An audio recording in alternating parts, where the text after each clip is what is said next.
Okay, so we are on day 2. So we went to bed last night at, I don't know, about 9 o'clock and was out within like a second.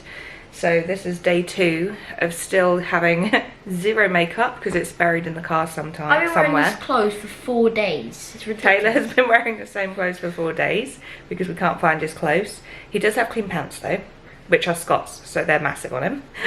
I have managed to get clean a tracksuit out of the car because it was like on the edge, so at least I've got some clean clothes. Sorry Taylor, but we're going to get you something. We'll get you something along the way from Walmart today. From Dollarama. From Dollarama, we'll get you a tracksuit. So today we have woken up. It is 5 something in the morning. It is. And we are making the second part of our journey. So we are heading over to Regina in Saskatchewan.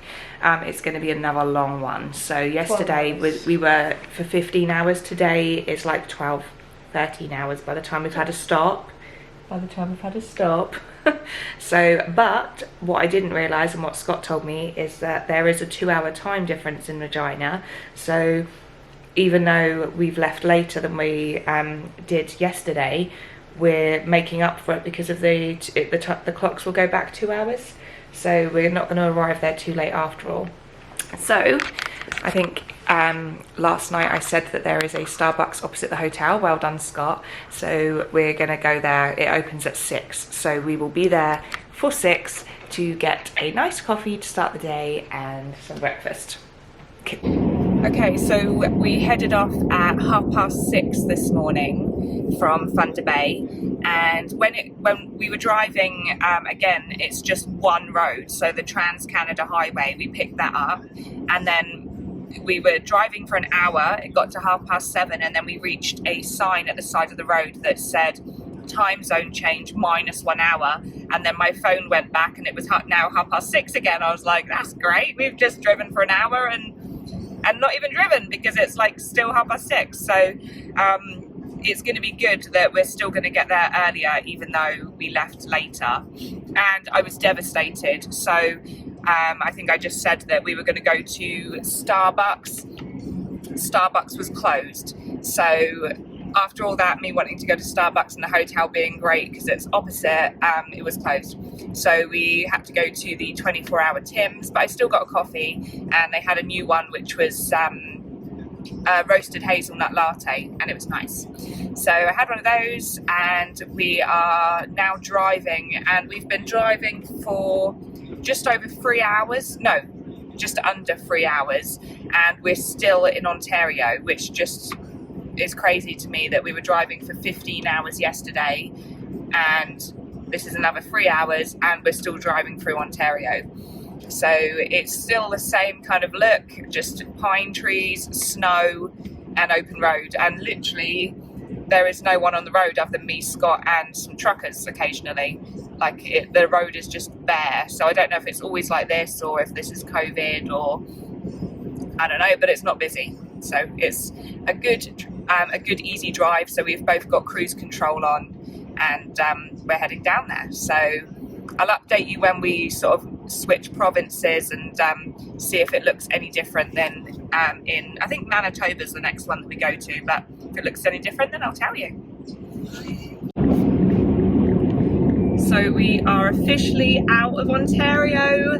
We are in Manitoba. So from Thunder Bay, we drove 5 hours to get to Kenora, which is like the last town in Ontario before we crossed over into Manitoba, or the last big town anyway.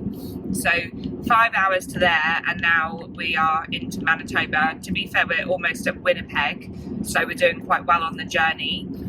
So we've only stopped once, which is doing good because I would have probably stopped more times, but because I've got Scott driving in front, I want to keep up, and like, he didn't want to stop he wanted to do as little stops as possible so that we could just make a dent in the journey and head there. So that's fine with me. We're doing well for time. So at the moment here it is 12:48, and it feels to me like 1:48 because obviously we've already gone back an hour to 12:48, and I'm not sure when it changes again, but it will change at some point between here and Saskatchewan it will change another hour, so then we'll be 2 hours behind, which means that we've gained some extra time. But all I've done is spend it driving. So I think we're just coming into Winnipeg now, but literally as soon as you cross over into Manitoba, there's nothing that says like, oh, you're leaving Ontario. It's just a sign with a polar bear that says Manitoba, welcome. So when you come through to Manitoba, we've literally been on the same straight road. Now I know I've already said that the Trans-Canada Highway is like the one road that you take. This is different. So the Trans-Canada Highway that we were in Ontario, you're going around mountains, you're going around lakes, you're like doing bends like the whole time. Here, Manitoba, we have literally, I've never been so straight. I think I prefer like the winding bends because it's easier to stay focused and stay alert and stay awake, whereas when you're on the one straight road, I'm like twiddling my thumbs, like start singing, have some food, drink my drink, and then I'm like, okay, what do I do? Call people, because driving in a straight line for, I don't know, we've just driven in a straight line for at least over an hour. That is just like crazy about how vast this road is. But so we'll be going into Winnipeg now, and then hopefully it's probably, I think it's like another 5 or so hours to get to where we're going in Saskatchewan. But I'm just looking forward to the end of the journey now. Literally can't wait to get to the hotel and then think that tomorrow we're going to be in Alberta. So today, by the time we get to Saskatchewan, that means that we would have gone through driven through 3 provinces, which just seems crazy, but this is it. Okay, so I'm finally in the last province of the day, which is Saskatchewan. So today I've driven through 3 provinces, so Ontario, Manitoba, and now Saskatchewan. So to just tell you the difference, like Ontario, I didn't feel as sleepy because there was lots of like bends, and it was lots of driving around the lake, around the mountains.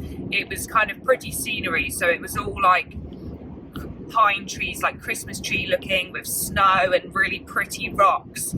Then you get into Manitoba, and that's where like I felt my head start nodding, because it was completely flat, just one straight road and just flatness everywhere. Scott cracked me up because he said, don't you think this looks like Florida? I went, Florida? Like Florida with nothing in it other than snow? Like, I mean, Manitoba will probably be lovely if you're going off somewhere of the Trans-Canada Highway, but what you see on the Trans-Canada Highway is nothing. A whole lot of nothing and flatness. So Saskatchewan doesn't look a lot different to Manitoba at the moment. Like, I didn't even notice that we'd come into Saskatchewan, to be honest. Like, between the provinces, there's not a lot that tells you. I just saw a sign saying about Saskatchewan speed cameras.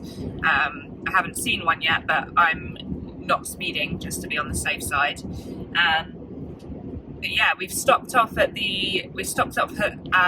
services in, well, not services, a petrol station in Manitoba, and I went into the petrol station to get a drink and stuff, and I didn't have to wear a mask, and it was the weirdest feeling of like, is this normal? I felt like a naughty schoolgirl, like going in there like, am I allowed to come in without a mask? It's like the weirdest thing. Like 3 years ago you would have never thought of it, but now it just feels weird. It feels weird going into somewhere without wearing a face mask. I'm hoping that like after a little time that feeling will go away and it will just become the new normal that no one wears them, but we will have to wait and see until they bring them back again. But yeah, it is 7 degrees, it's sunny, and I've had 3 things bad that have happened this journey, so I don't know if I've already told you, but I've got a crack that has just randomly appeared in my window like this big. I'm monitoring it because I'm a bit worried about it. Scott's like, oh, I'll be fine, but I'm like freaking. Okay, so I've got the crack that's like this big that just come out of nowhere. Then I was trying to eat some Skittles to give me some sugar, and my tooth cracked in half, so now I've got half a tooth. And then when we were just at this petrol station in Manitoba, I was walking Hugo to take him for a wee, and I walked across like the snow and then onto the path, and what I thought was like hard muddy concrete was actually like sinking squelchy mud. So my Timberlands are all caked in mud. Hugo's paws, his little white paws, are now brown. So I had to go back into the petrol station, buy a bottle of water, and then pour it over Hugo's feet. But they're still not like thoroughly cleaned because I need to get him in the bath, and my shoes are pretty much ruined, so I'll probably have to get a good excuse to get some more. But I hope that is the 3 things, and that like I hope that the mud was the 3rd thing, and that nothing else is going to go wrong. But we are, how far away are we? Like 1 hour 45 minutes away from Regina now, so we're on the homeward stretch, and then tomorrow is not as big of a journey. It's like 7 or 8 hours to Calgary from Regina, so tomorrow is going to seem like a piece of cake.